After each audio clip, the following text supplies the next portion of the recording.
ಎಲ್ಲ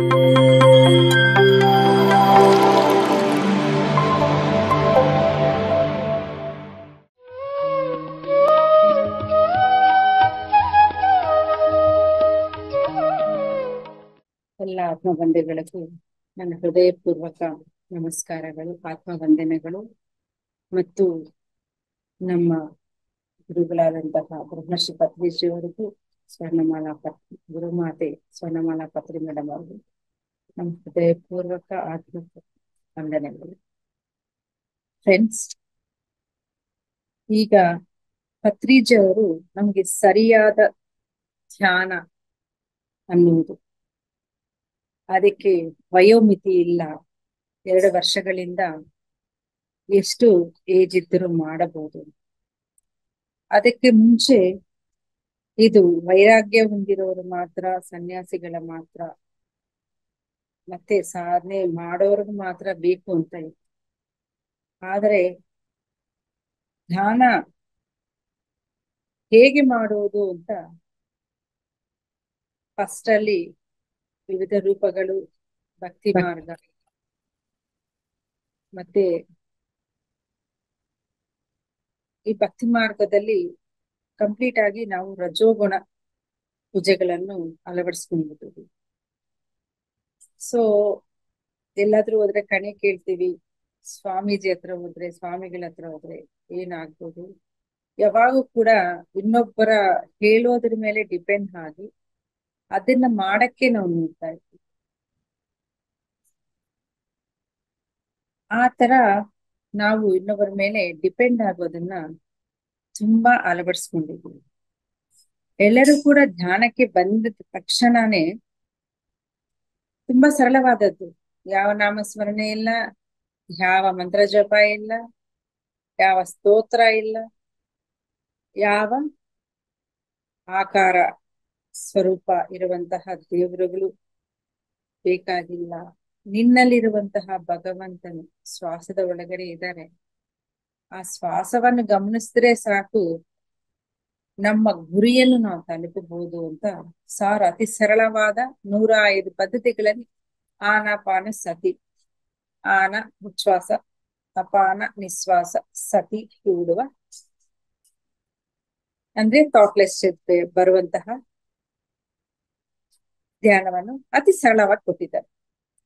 ಆದ್ರೆ ಹೊಸಬ್ರು ಬಂದಿದ ತಕ್ಷಣ ಭಕ್ತಿ ಮಾರ್ಗದಲ್ಲಿ ಇರ್ತಾರೆ, ಅಥವಾ ಏನೋ ಸಂಕಲ್ಪಗಳು ಇಟ್ಕೊಂಡು ವೈಯಕ್ತಿಕ ಸಂಕಲ್ಪಗಳಿಗೆ, ಆಕ್ಚುಲಿ ಭಕ್ತಿ ಮಾರ್ಗದಲ್ಲಿ ಶಂಕರಾಚಾರ್ಯರು ಭಜಗೋವಿಂದ ಮಲೆಯಲ್ಲಿ ಭಕ್ತಿ ರೀತ್ಯ ಸ್ವಸ್ವರೂಪ ಸಂಧಾನ ವಿಗ್ರಹರಾದನು.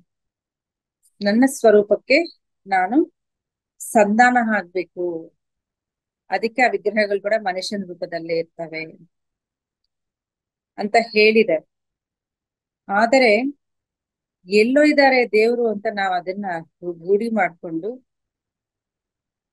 ನಮ್ಮ ಕೋರಿಕೆಗಳನ್ನ ರಜೋಗುಣ ಪೂಜೆಗಳನ್ನ ಹೇಗೆ ಮಾಡ್ತಿದೀವೋ,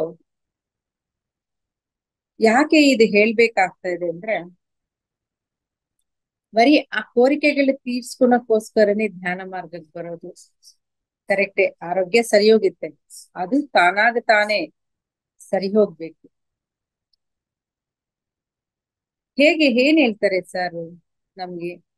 ಈಗ ನಮ್ಗೆ 3 ಗುಣಗಳು, ರಜೋಗುಣ, ಸಮೋಗುಣ, ರಜೋಗುಣ, ಸಾತ್ವಿಕ, ನಿರ್ಗುಣಗಳು ಇರ್ಬೇಕು. ಮನುಷ್ಯ ಅಂದ್ಮೇಲೆ ಇವೆಲ್ಲ ಇರ್ಬೇಕು. ಆದರೆ ಇವೆಲ್ಲ ಕೂಡ ವೈಯಕ್ತಿಕವಾಗಿ ನಾವು ಡೆವಲಪ್ ಆಗ್ಬೇಕಿರ್ಬೇಕು. ಈಗ ಚೆನ್ನಾಗಿ ಹುಳಿಯಾಗಿ ತಿನ್ಬೇಕು, ಅದು ಸ್ವಲ್ಪ ಆನಂದ ಕೊಡುತ್ತೆ. ಏನು ಒಂದು ಎಕ್ಸಾಂಪಲ್ ಲೆಮನ್ ರೈಸು, ಆತರ ಹುಳಿ ಇರೋವು ಎಲ್ಲ ಷಡ್ರುಚಿಗಳನ್ನು ನಾವು ಕರೆಕ್ಟ್ ಆಗಿ ಎಂಜಾಯ್ ಮಾಡ್ಕೊಂಡು ತಿನ್ಬೇಕು, ಆದ್ರೆ ಅಷ್ಟೇ ಇರ್ಬೇಕು. ಆದರೆ ಯಾವುದು ಅತಿಯಾಗಿ ತಿಂದ್ರು ಅದರಿಂದ ನಮ್ಗೆ ಅಹಂಕಾರವನ್ನು, ಕ್ರೋಧಗಳನ್ನು, ಅರಿಷಡ್ ವರ್ಗಗಳಿಗೆ ಒಳಗಾಗ್ತದೆ. ತಮೋಗುಣ, ನಿದ್ದೆ ಬೇಕು, ಬಾಡಿಗೆ ಫುಡ್ ಬೇಕು, ಅದು ಸರಿಯಾದ ಫುಡ್ ಬೇಕು, ಅಂದ್ರೆ ಮೈಥುನ ಕೂಡ ಬೇಕು ನಮ್ಗೆ. ಸೊ ದಾಂಪತ್ಯ ಜೀವನ ಕೂಡ ಬೇಕು.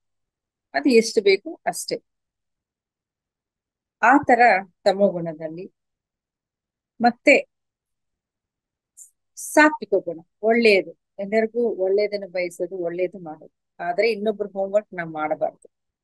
ಅವ್ರು ಮಾಡ್ಬೇಕಾಗಿರೋದು ನಾವ್ ಮಾಡಿದ್ರೆ ಅವ್ರ ಯಾವಾಗ ಕಲಿತಾರೆ? ಸೊ ಅದು ಇರಬಾರ್ದು. ಮತ್ತೆ ನಿರ್ಗುಣದಲ್ಲಿ ನಿಷ್ಕಾಮ ಕರ್ಮಯೋಗಕ್ಕೆ, ಅಂದ್ರೆ ಯಾವಾಗ ಕೂಡ ನಾವು ಏನೋ ಒಂದು ಕೋರಿಕೆ ಕೋರ್ತಾನೆ ಇರ್ತೀವಿ. ಕರೆಕ್ಟ್, ಅದು ವೈಯಕ್ತಿಕವಾಗಿ ನಾವು ಡೆವಲಪ್ ಆಗ್ಬೇಕು, ಆಗಕ್ಕೆ ಇರಬೇಕು. ಆದ್ರೆ ಏನಾಗ್ತದೆ, ಏನಾದ್ರೂ ಒಂದು ಮಾಮೂಲಿಯಾಗಿ ಭಕ್ತಿ ಮಾರ್ಗದಲ್ಲಿ ನೋಡ್ತಿರ್ತೀವಿ, ಏನಾದ್ರೂ ಒಂದು ತೊಂದರೆ ಬಂದಿದೆ ಅಂತ ಕಣಿ ಕೇಳೋದು, ಸ್ವಾಮೀಜಿ ಹತ್ರ ಹೋಗಿ ಅದಕ್ಕೆ ಪರಿಹಾರ ಏನು ಅಂತ ಕೇಳಿ, ಈ ಪೂಜೆ ಮಾಡಿದ್ರೆ ಪರಿಹಾರ ಆಗ್ಬಿಡುತ್ತೆ ಅಂತ. ಆದ್ರೆ ಅಲ್ಲಿ ಪೂರ್ತಿಯಾಗಿ ಪರಿಹಾರ ಆಗ್ತಿದ್ಯಾ ಅಥವಾ ಪೋಸ್ಟ್ಪೋನ್ ಆಗ್ತಿದ್ಯಾ ಅಂತ ನಮಗೆ ಗೊತ್ತಿಲ್ಲ. ಆದ್ರೆ ಯಾವಾಗೂ ಪರಿಹಾರ ಅಂದ್ರೆ ಏನು? ಮುಕ್ತಿ. ಮುಕ್ತಿ ಸಿಗ್ಬೇಕು ತಾನೆ ಅದರಿಂದ. ಆದ್ರೆ ಆಧ್ಯಾತ್ಮಿಕತೆಯಲ್ಲಿ ಧ್ಯಾನ ಮಾರ್ಗದಲ್ಲಿ ಮಾತ್ರ ಮುಕ್ತಿ ಸಿಗಕ್ ಸಾಧ್ಯ ಅಲ್ಲ.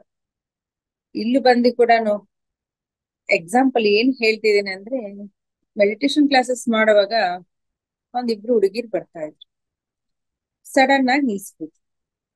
ನಾನು ಯಾಕಮ್ಮ ಮಾಡ್ತಾ ಇಲ್ಲ ಈಗ, ಸಡನ್ ಆಗಿ ನಿಲ್ಸ್ಬಿಟ್ಟಿದ್ದೀರಾ ಅಂತ ಕೇಳಿದ್ರೆ ಅವ್ರು ಏನ್ ಹೇಳಿದ್ರು ಅಂದ್ರೆ, ಮೇಡಮ್ ನಾನು ಮಕ್ಕಳಾಗ್ತಾ ಇರ್ಲಿಲ್ಲ, ಮಕ್ಕಳಾಗ್ಬೇಕು ಅಂತ ಸಂಕಲ್ಪ ಇಟ್ಕೊಂಡೆ. ಸೊ ನನಗೆ ಪ್ರೆಗ್ನೆಂಟ್ ಆಗಿದ್ದೀನಿ, ಅದಕ್ಕೆ ನಾನು ಇನ್ನ ಧ್ಯಾನಕ್ಕೆ ಬರೋಷ್ಟಿಲ್ಲ, ಮುಗೀತು. ಇನ್ನೊಬ್ರು ನನ್ ಮದ್ವೆ ಆಗ್ಬೇಕು, ಮದ್ವೆ ಆಗಕ್ ಸಂಕಲ್ಪ ಇಟ್ಕೊಂಡಿದ್ದೆ, ಮದ್ವೆ ಆಗ್ತಾ ಇದೆ. ಕರೆಕ್ಟೇ ಇದು ಆಗೋದು.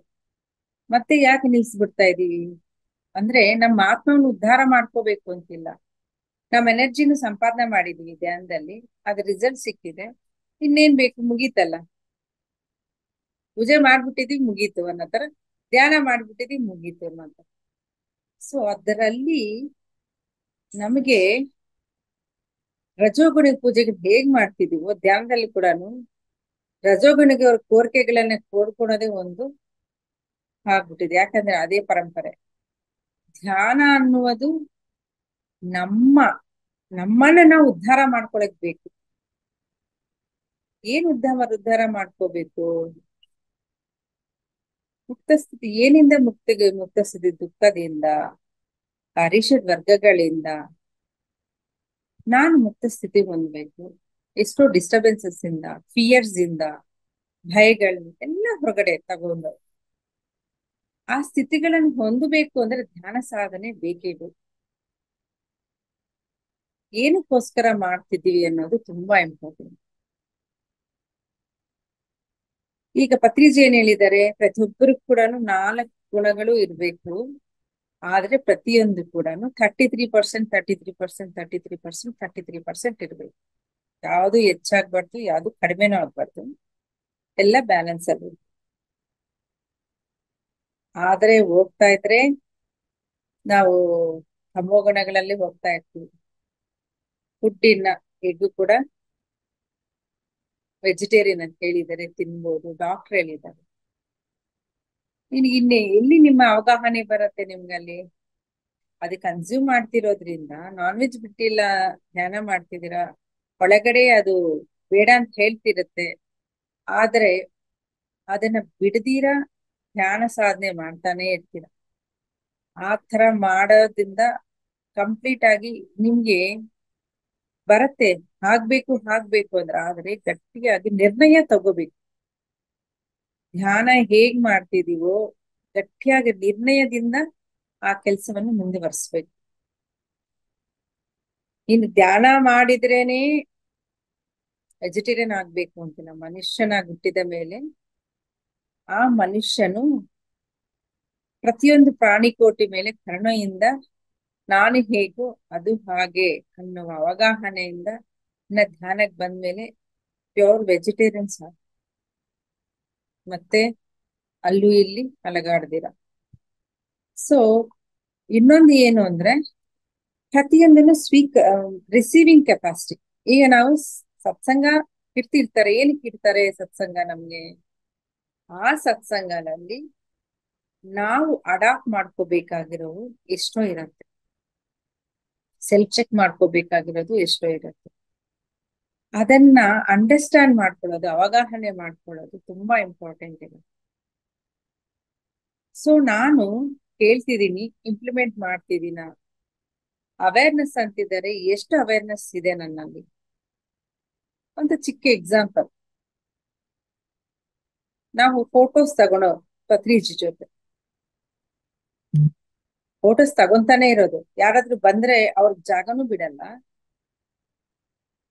ಇವ್ರ ಅಲ್ಲಿಂದ ಕದ್ಲಲ್ಲ, ಅವ್ರು ತಗೋಬೇಕು ಅನ್ನಕ್ ಅಡ್ಡ ಅಡ್ಡ ಹೋಗ್ತಿರೋದು, ಏನು ಗಮನಿಸ್ಕೊಳ್ದಿರ ಇರೋದು. ಯಾಕೆ ಅಂದ್ರೆ ಯಾವಾಗ ಒಂದು ಆನಂದ ಸ್ಥಿತಿಗೆ ಹೊಟ್ಟೋಗ್ತೀವೋ ಅವೇರ್ನೆಸ್ ಕೂಡ ಕಳ್ಕೊಂಡು. ಆದ್ರೆ ಯಾವಾಗೂ ಕೂಡ ಗ್ರೌಂಡಿಂಗ್ ಇರ್ಬೇಕು, ಆ ಅವೇರ್ನೆಸ್ ಇರ್ಬೇಕು. ಆ ಅವೇರ್ನೆಸ್ ಇಂದ ಪ್ರತಿಯೊಂದನ್ನು ಅಬ್ಸರ್ವ್ ಮಾಡ್ಬೇಕು. ಏನ್ ಮಾಡ್ತಿದ್ದೀನಿ ನಾನು? ಮಾಮೂಲಿಯಾಗಿ ಎಲ್ಲಾದ್ರೂ ಹೋದ್ರೆ ಪ್ರಸಾದಗಳಿಗೆ ಕ್ಯೂ ಇಲ್ದಿರ ಮೇಲ್ಮೇಲೆ ಹೋಗಿ ಯಾವ ತರ ಬಿಹೇವಿಯರ್ಸ್ ಮಾಡ್ತಿದ್ದೀರೋ, ಈಗೂನು ಅದನ್ನೇ ಬಿಹೇವಿಯರ್ಸ್ ನಲ್ಲಿ ಒಂದು ಡಿಸಿಪ್ಲೈನ್ ಆಗಿ. ಇನ್ನೊಬ್ರು ಮಾತಾಡ್ತಿರ್ತಾರೆ, ಮಾಸ್ಟರ್ಸ್ ಯಾರನ್ನ ಮಾತಾಡ್ತಿರ್ತಾರೆ, ಬಂದು ಇಂಟರ್ಫಿಯರ್ ಮಾಡೋದು. ಮೇಡಮ್, ನಾನ್ ನಿಮ್ಮನ್ನ ನೋಡ್ದೆ, ಇದ್ರಲ್ಲಿ ನೋಡ್ದೆ. ವೇಟ್ ಮಾಡ್ಬೇಕು. ಆತುರತೆ ಏನಕ್ಕೆ? ವೇಟ್ ಮಾಡ್ಬೇಕು. ಆ ವೇಟ್ ಮಾಡಿ ಅವ್ರ ಹತ್ರ ಇದ್ದು ಮಾತಾಡ್ಬೇಕು, ಅಥವಾ ಫೋನ್ ನಂಬರ್ ಇಸ್ಕೊಂಡು ಮಾತಾಡ್ಬೇಕು. ಅದು ಬಿಟ್ಟು ಮಧ್ಯದಲ್ಲಿ ಇಂಟರಪ್ಟ್ ಮಾಡೋದು ಹೇಗೆ? ತಲೆ ಇಲ್ದಿರೋ ಕೆಲಸ. ಯಾರಿಗೋ ಏನೋ ಮಾತಾಡ್ತಿರ್ತಾರೆ, ಫ್ಲೋ ಕಟ್ ಆಗತ್ತೆ, ಅವ್ರಿಗೆ ಏನ್ ಬೇಕೋ ಅದ್ ಬರ್ತಾ ಇರ್ತಾರೆ. ಬೇಡ್ದಿರೋ ವಿಚಾರಗಳೆಲ್ಲ ಕೂಡ ಮಾತಾಡೋದು ಬೇಡ. ಶೇಕ್ ಹ್ಯಾಂಡ್ ಕಟ್ಟು ಹೋಗ್ತಾರೆ, ಏನು ಬೇಡ ಅಲ್ಲಿ ಮಾತಾಡೋದು. ಹೌದಾ, ಚೆನ್ನಾಗಿದ್ಯಾ, ಥ್ಯಾಂಕ್ ಯು, ಅಷ್ಟೇ. ಆದ್ರೆ ಆ ಫೋಟೋಸ್ ತಗೊಳೋವಾಗ ಕೂಡ ಎಲ್ಲರೂ ಹೋಗಿ ಹೋಗಿ ಮೇಲೆ ಬೀಳೋದು, that is not the sense. Common sense ನ ನಾವು ಬಿಲ್ಡಪ್ ಮಾಡ್ಕೋಬೇಕು ಪ್ರತಿಯೊಬ್ರು ಕೂಡ. ಆ ಕಾಮನ್ ಸೆನ್ಸ್ ಇಂದಿರ ನಾವು ಪ್ರವರ್ತನೆ ಮಾಡ್ತಾ ಇರ್ತೀವಿ.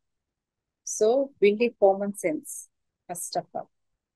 ಈ ಎಲ್ಲಾ ಗುಣಗಳಲ್ಲೂ ಇರ್ತಾ ಕೂಡ ನಾವು ಎಷ್ಟು ಅವೇರ್ ಆಗಿರ್ಬೇಕು, ಹೇಗಿರ್ಬೇಕು. ಸರಿ, ಧ್ಯಾನ ಮಾಡಿದೆ, ಧ್ಯಾನ ಮಾಡ್ತಾ ಇದ್ದಂಗೆ ಈ ಸತ್ಸಂಗ ಎಲ್ಲೋ ಏನ್ ಬೇಡ, ಇನ್ನು ಹೋಗೋಣ, ನಾನು ಕೆಲಸ ಮಾಡ್ಬೇಕು. ಆದ್ರೆ ನಮ್ಮ ಲೈಫಲ್ಲಿ ಸಾರ್ ಹೇಳಿರುವ ಎಲ್ಲ ಪಾಯಿಂಟ್ಸ್ ಅನ್ನು ನಾವು ತಪ್ಪದೇ ಪಾಲನೆ ಮಾಡ್ಬೇಕು. ಇಲ್ಯೂಷನ್ಸ್ ಇಂದ ಹೊರಗಡೆ ಬರಬೇಕು, ರಜೋಗುಣ ಕೋರಿಕೆಗಳಿಂದ ಹೊರಗಡೆ ಬರಬೇಕು. ಇದಕ್ಕೆ ಏನಿಗೆ ಬಂದಿದ್ದೀವಿ? ಉದ್ಧರೇನ ಆತ್ಮಾನ ಉದ್ಧರೈತೆ, ಉದ್ಧಾರ ಮಾಡ್ಕೊಳಕ್ಕೆ ಬಂದಿದೀವಿ ಹೊತ್ತು ನಾವು ಮತ್ತೆ ಅದೇ ಬಿಹೇವಿಯರ್ಸ್ ನ ಮಾಡಕ್, ಮತ್ತೆ ಕೋರಿಕೆಗಳು ಇಟ್ಕೊಂತ ಮತ್ತೆ ನನ್ನನ್ನ ಅದಕ್ಕೆ ಎಲ್ಲ ಬಂದಿರೋದು, ನಮ್ಗೇನೋ ಹೆಲ್ತ್ ಪ್ರಾಬ್ಲಮ್ ಇದೆ, ಅದಕ್ಕೆ ಕ್ಯೂರ್ ಆಗುತ್ತೆ. ಹೌದು, ಆದರೆ ಪ್ರಾಪರ್ ಆಗಿ ನಿಮ್ಗೆ ಎಲ್ಲಿ ಹೆಲ್ತ್ ಪ್ರಾಬ್ಲಮ್ ಇದೆಯೋ ಧ್ಯಾನ ಮಾಡುವಾಗ ಅಲ್ಲಿ ಗಮನ ಇಡಿ ಸಾಕು. ಅದೆಷ್ಟು ಚಾನಲ್ ಮಾಡಿದ್ರೆ ಎನರ್ಜಿ ಅದಷ್ಟು ಕಡೆ ಕ್ಲಿಯರ್ ಆಗಲ್ಲ. ಮತ್ತೆ ಸಾರ್ ಹೇಳ್ತಾ ಇದ್ರು, ನೋ ಎಕ್ಸ್ಪೆಕ್ಟೇಷನ್ಸ್, ಕೋರಿಕೆಗಳನ್ನು ಇಟ್ಕೋಬೇಡಿ. ಶಾರೀರಿಕವಾಗಿ, ಮಾನಸಿಕವಾಗಿ, ಬುದ್ಧಿಪರವಾಗಿ ಅಥವಾ ಏನು ಕೋರಿಕೆಗಳಿಬೇಡಿ. ಡೂ ಮೆಡಿಟೇಷನ್ ಅಷ್ಟೇ.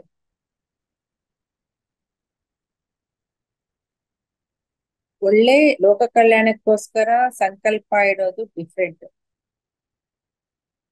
ಚಿಕ್ಕ ಚಿಕ್ಕ ವಿಷಯಗಳಿಗೆಲ್ಲ ಕೂಡ ಸಂಕಲ್ಪ ಇಟ್ಟು ಟೈಮ್ ವೇಸ್ಟ್ ಮಾಡಬಾರ್ದು. ಆದ್ರೆ ನನ್ನ ವೈಯಕ್ತಿಕ ಬೆಳವಣಿಗೆನೆ ಲೋಕ ಕಲ್ಯಾಣದಲ್ಲಿ ಬೆಳವಣಿಗೆ ಇರುತ್ತೆ ಅನ್ನೋದನ್ನ ನಾವು ಪ್ರತಿಯೊಬ್ಬರು ಕೂಡ ಹೇಗಿರ್ಬೇಕು? ನಿಷ್ಕಾಮ ಕರ್ಮದಿಂದ ಧ್ಯಾನ ಮಾಡ್ಬೇಕು, ಕುತ್ಕೋಬೇಕು, ಕಣ್ಣು ಮುಚ್ಚಬೇಕು, ಶ್ವಾಸವನ್ನು ಗಮನಿಸ್ಬೇಕು, ಎಕ್ಸ್ಪೀರಿಯನ್ಸಸ್ ಎಂಜಾಯ್ ಮಾಡ್ಬೇಕು. ಅದರಲ್ಲಿ ಇಲ್ಯೂಷನ್ಸ್ ಏನು, ನಾನ್ ಇಲ್ಯೂಷನ್ಸ್ ಏನು ಕಂಡು ಹಿಡ್ಕೊಂಡಷ್ಟು ಅವೇರ್ನೆಸ್ ಬರ್ಬೇಕು. ಮೈಂಡ್ ಟ್ರಿಕ್ಸ್ ಪ್ಲೇ ಮಾಡ್ತಿರುತ್ತೆ, ಅದು ಮೈಂಡ್ ಮಾಡ್ತಿರೋದಾ ಅಥವಾ ನನಗೆ ಸೋಲಿಂದ ಬರ್ತಿರೋ ಎಕ್ಸ್ಪೀರಿಯನ್ಸ್ ಅನ್ನೋದನ್ನ ನಾವು ತಿಳ್ಕೊಂಡ ಕ್ಲಾರಿಟಿಯಿಂದ ತಿಳ್ಕೊಬೇಕಾಗುತ್ತೆ. ಮೈಂಡ್ ಅಂದ್ರೆ ಊಹೆ ಇರುತ್ತೆ, ಇದು ಊಹೆ ಇರಲ್ಲ. ನನಗೆ ಇವ್ರು ಕಾಣಿಸ್ದ್ರು, ಅವ್ರು ಕಾಣಿಸ್ದ್ರು, ಓಕೆ ಗುಡ್.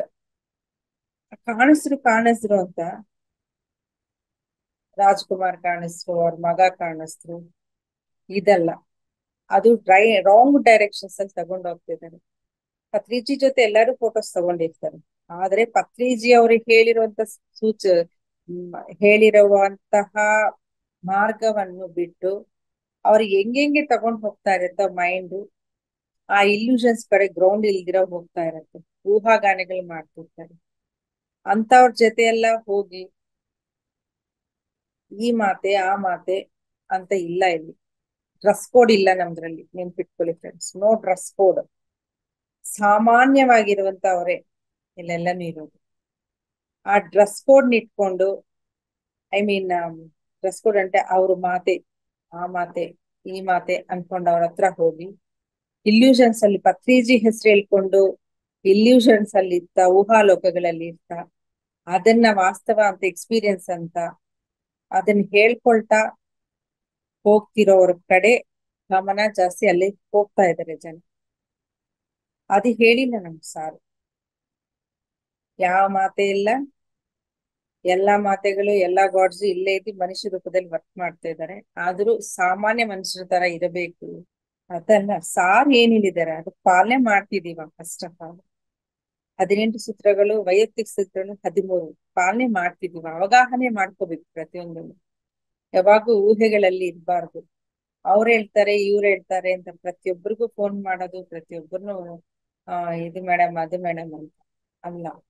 ನಿನ್ನಲ್ಲಿ ಧ್ಯಾನ ಸಾಧನೆ ಜಾಸ್ತಿ ಮಾಡಿ ಆ ಅವೇರ್ನೆಸ್, ಆ ಅವಗಾಹನೆ ಅನ್ನೋದು ನಿನ್ನ ಒಳಗಡೆಯಿಂದ ಬರಬೇಕೇ ಹೊತ್ತು ಯಾರ ಹತ್ರ ಮುಂಚೆ ಟೆಂಪಲ್ ಸುತ್ತಾ ಇದ್ದಂಗೆ ಈಗ ಮಾಸ್ಟರ್ ಸುತ್ತಾ ಇದೀನಿ, ನನ್ಗೆ ಆ ಮಾಸ್ಟರ್ ನಂಬರ್ ಬೇಕು, ಈ ಮಾಸ್ಟರ್ ನಂಬರ್ ಬೇಕು ಅಂತ. ಅದು ಎಷ್ಟು ಸುತ್ತಾ ಇದೀವಿ ಅಂತ ಇಂಪಾರ್ಟೆಂಟ್ ಅಲ್ಲ. ಜ್ಞಾನ ತಗೊಳ್ಳಿ, ಅದಕ್ಕೆ ಕರೆಕ್ಟ್ ಆದ ಜ್ಞಾನ ತಗೋಬೇಕು. ಸಾರ್ ಹೇಳಿರುವಂತ 18 ಇದಕ್ಕೆ ಸೂತ್ರಗಳಿಗೆ 13 ವೈಯಕ್ತಿಕ ಸೂತ್ರಕ್ಕೆ ಸೂಟ್ ಆಗ್ತೀರಾ ಇಲ್ವಾ ಪ್ರತಿಯೊಬ್ಬರು ಚೆಕ್ ಮಾಡ್ಕೋಬೇಕು. ಯಾರು ಫಾಲೋ ಮಾಡ್ತಿದ್ದೀರಾ. ಬ್ಲೈಂಡ್ ಆಗಿ ಇಲ್ಯೂಷನ್ಸ್ ಅಲ್ಲಿ ಹೋಗಿ ಸಿಕ್ಕಾಕೋಬೇಡಿ. ನಿಮ್ಮ ಒಂದು ಪ್ರೀಶಿಯಸ್ ಟೈಮ್ ನ ಸಾಧನೆ ಮಾಡಿ ನಿಮ್ಮಲ್ಲೇ ಅವೇಕನ್ ಮಾಡ್ಕೋಬೇಕು. ಜ್ಞಾನವನ್ನು ತಂದ್ಕೋಬೇಕು. ಜ್ಞಾನ ಆಗ್ಲಿ ಕರ್ಮ ದಗ್ಧಾಣ. ಜ್ಞಾನ ಬಂದ್ರೆ ಕರ್ಮ ದಗ್ಧ ಆಗೋದು. ಪರಿಹಾರಗಳು ಮಾಡ್ತಾ ಇದ್ರೆ ಪೋಸ್ಟ್ಪೋನ್ ಆಗ್ತಾ ಇರೋದು. ಅದು ಇಲ್ಲ. ನಿನ್ನಗೆ ಉನ್ನ ಒಳಗಡೆನೆ ಆ ಜ್ಞಾನ ಬರಬೇಕು. ಏನಕ್ಕಿಂತ ನನಗೆ ಈ ತರ ಪ್ಯಾಟರ್ನ್ಸ್ ಬರ್ತಿದೆ ಅಥವಾ ಕಷ್ಟ ಬರ್ತಿದೆ, ಒಂದು ಅನಾರೋಗ್ಯ ಬಂದಿದೆ, ಪ್ರತಿಯೊಂದು ಎಷ್ಟು ಧ್ಯಾನ ಸಾಧನ ಮಾಡ್ಬೇಕಂದ್ರೆ ಕುತ್ಕೋಬೇಕು ಕುತ್ಕೋಬೇಕು ಕುತ್ಕೋಬೇಕು ಕುತ್ಕೋಬೇಕು ಕುತ್ಕೋಬೇಕು ಮಾಡ್ಬೇಕು ಮಾಡ್ಬೇಕು ಧ್ಯಾನ ಮಾಡ್ಬೇಕು ಮಾಡ್ಬೇಕು ಮಾಡ್ಬೇಕು. ನನ್ನ ಮೈಂಡ್ ಅಂದ್ರೆ ಏನು, ನನ್ನ ಶರೀರ ಅಂದ್ರೆ ಏನು, ನಾನು ಏನ್ ಮಾಡ್ತಿದ್ದೀನಿ, ನಾನು ಏನ್ ಕೊಡ್ತಿದ್ದೀನಿ ಶರೀರಕ್ಕೆ, ನಾನು ಹೇಗಿರ್ಬೇಕು, ಏನ್ ತಿನ್ಬೇಕು ಏನ್ ತಿನ್ಬಾರ್ದು, ಎಲ್ಲಿ ಹೆಂಗಿರ್ಬೇಕು. You have to be principles ನ ಅಡಾಪ್ಟ್ ಮಾಡ್ಕೋಬೇಕು. ಶಾಕಾಹಾರಿ ಅಂದ್ರೆ ಶುದ್ಧ ಶಾಕಾಹಾರಿ, ನೋ ಲಸೂನ್ ಅಂದ್ರೆ ನೋ ಲಸೂನ್. ಕಂಪ್ಲೀಟ್ ಆಗಿ ಡೆಡಿಕೇಟೆಡ್ ಆಗಿ ನಾವು ಅದನ್ನ ಪಾಲಿಸ್ಬೇಕು. ಇಲ್ಯೂಷನ್ಸ್ ಕಡೆ ಹೋಗ್ಬೇಡಿ. ಆ ಮಾತೆ ಈ ಮಾತೆ ಅಂತ ಆ ಮಾಸ್ಟರ್ಸ್ ಕಡೆ ಓಡಿ ಹೋಗಬೇಡಿ. ಅವ್ರಲ್ಲಿ ಏನು ಬರಲ್ಲ. ಹೋಗಿ ಶೇಕ್ ಹ್ಯಾಂಡ್ ತಗೊಂಡು ಏನ್ ಬರಲ್ಲ. ಅವ್ರ ಪದಗಳನ್ನ ಇಟ್ಕೊಳ್ಳಿ, ಪಾದಗಳನ್ನ ಇಡಬೇಡಿ. ಇದನ್ನ ಚೆನ್ನಾಗಿ ತಿಳ್ಕೊಳ್ಳಿ. ಯಾವ ಭಕ್ತಿ ಮಾರ್ಗದಿಂದ ಬಂದಿರ್ತಿರೋ, ಯಾವ ರಜೋಗುಣ ಪೂಜೆಗಳಿಂದ ಕೋರಿಕೆಗಳಿಂದ ಪರಿಹಾರ ಬೇಕು ಅಂತ ಬಂದಿರ್ತೀರೋ, ಇವರಿಗೆಲ್ಲ ಕೂಡ ಇದೇ direction. Only do meditation, do meditation, do meditation. Realize yourself. ನೀನಾಗಿ ನೀನೇ ರಿಯಲೈಸ್ ಮಾಡ್ಕೋಬೇಕು, ನೀನಾಗಿ ನೀನೇ ಉದ್ಧಾರ ಮಾಡ್ಕೋಬೇಕು. ಅಷ್ಟುವರೆಗೂ ಧ್ಯಾನ ಸ್ವಾಧ್ಯಾಯ ಸಜ್ಜನ ಸಂಗತಿ ಮಾಡ್ಬೇಕು. ಓಕೆ ಫ್ರೆಂಡ್ಸ್, ಇವತ್ತಿನ ಸ್ವಲ್ಪ ಟೈಮ್ ಜಾಸ್ತಿ ಆಗಿದೆ. ಸೊ ಇದನ್ನ ನಾವು ಸ್ವೀಕಾರ ಮಾಡ್ಬೇಕು, ಇದನ್ನ ಅರ್ಥ ಮಾಡ್ಕೋಬೇಕು. ಪತ್ರಿಜಿ ನಾನೇ ಗುರುವಲ್ಲ ಅಂದಾಗ, ನಿನ್ನ ಶ್ವಾಸ ನಿನ್ನ ಗುರು ಅಂದಾಗ, ಶ್ವಾಸದ ಜೊತೆ ಇದ್ದು ನನ್ನ ಅವಗಾಹನೆ ಪ್ರತಿಯೊಂದು ಅನುಭವಗಳನ್ನು ಅನ್ಸಿರೋದು ಅದಕ್ಕೆ ಗೊತ್ತಾಗತ್ತೆ. ಇಲ್ಯೂಷನ್ ಅಂದ್ರೆ ಊಹೆ ಇರತ್ತೆ, ನಮ್ಮ ಊಹೆಗಳ ಬಂದಿರೋದು ಅಲ್ಲ ಅನ್ನೋದನ್ನ, ಊಹೆ ಇಲ್ದಿರ ಇರೋದು ತಾನಾಗಿ ತಾನೇ ಫುಲ್ಲು ಸೈಲೆಂಟ್ ಸ್ಟೇಟ್ ಕೊಟ್ಟಾಗೆ ಅಲ್ಲಿ ಎಕ್ಸ್ಪೀರಿಯನ್ಸಸ್ ಕಾಣಿಸುತ್ತೆ. ಸೊ ಇದನ್ನ ಡಿಫ್ರೆನ್ಸ್ ತಿಳ್ಕೊಂಡು ಪ್ರತಿಯೊಬ್ಬರು ಕೂಡ ಆ ಮಾರ್ಗವನ್ನೇ ಡಿವಿಯೇಟ್ ಹಾಕ್ಬೇಡಿ. ಡಿವಿಯೇಷನ್ ಇಲ್ದಿರ ನೀವು ಸುಮಾರ್ಗದಲ್ಲಿ ಏನ್ ನೀವ್ ಅನ್ಕೋಬೇಕು ಅಂದ್ರೆ ಮಾಸ್ಟರ್ಸ್ ಪತ್ರಿಜಿ ಒಂದೇ ಒಂದು ಏನ್ ಅನ್ಕೋಬೇಕು, ನಾನು ಕರೆಕ್ಟ್ ಆದ ಟ್ರ್ಯಾಕ್ ಅಲ್ಲಿ ಹೋಗ್ಬೇಕು, ಆ ಟ್ರ್ಯಾಕ್ ಮಿಸ್ ಆಗ್ಬಾರ್ದು ಅಂತ ಧ್ಯಾನವನ್ನು ನಡೆಸ್ತಾನೆ ಇರ್ಬೇಕು. ನಮ್ಮ ಉಸಿರು ಇರೋವರೆಗೂ ಮಾಡ್ತಾ ಇರ್ಬೇಕು. ಆ ಟ್ರಾನ್ಸ್ಫಾರ್ಮೇಶನ್ಸ್ ತಾನಾಗ ತಾನೇ ಜ್ಞಾನವನ್ನು ಮೂಡಿಸುತ್ತಾ ಕರ್ಮವನ್ನು ಕರಗಿಸ್ತಾ ಬರುತ್ತೆ ಫ್ರೆಂಡ್ಸ್. ಪ್ರತಿಯೊಂದರಲ್ಲಿ ಚಾನಲೈಸ್ ಮಾಡ್ಕೊಳ್ಳಿ. ಎಲ್ಲಿ ಬೇಕೋ ಅಲ್ಲಿ ಮೆಡಿಟೇಷನ್ ಮಾಡ್ತಾ ಏನೋ ನೋವು ಬಂತು ಅಲ್ಲಿ ಗಮನ ಇಡಿ, ಆದಷ್ಟಕ್ಕೆ ಅದೇ ಕ್ಯೂರ್ ಆಗುತ್ತೆ. ಯಾವ ಸಂಕಲ್ಪ ಬೇಕಾಗಿಲ್ಲ, ಎಂತದು ಬೇಕಾಗಿಲ್ಲ. ಆ ಪವರ್ನ ನೀವೇ ಯೂಸ್ ಮಾಡೋದನ್ನ ಕಲಿಬೇಕಷ್ಟೇ. PMC ಕನ್ನಡ ಚಾನೆಲ್ ಅನ್ನು ಲೈಕ್ ಮಾಡಿ, ಶೇರ್ ಮಾಡಿ, ಸಬ್ಸ್ಕ್ರೈಬ್ ಮಾಡಿ ಮತ್ತು ಮಾಡಿಸಿ. ಎಲ್ಲರಿಗೂ ಧನ್ಯವಾದಗಳು.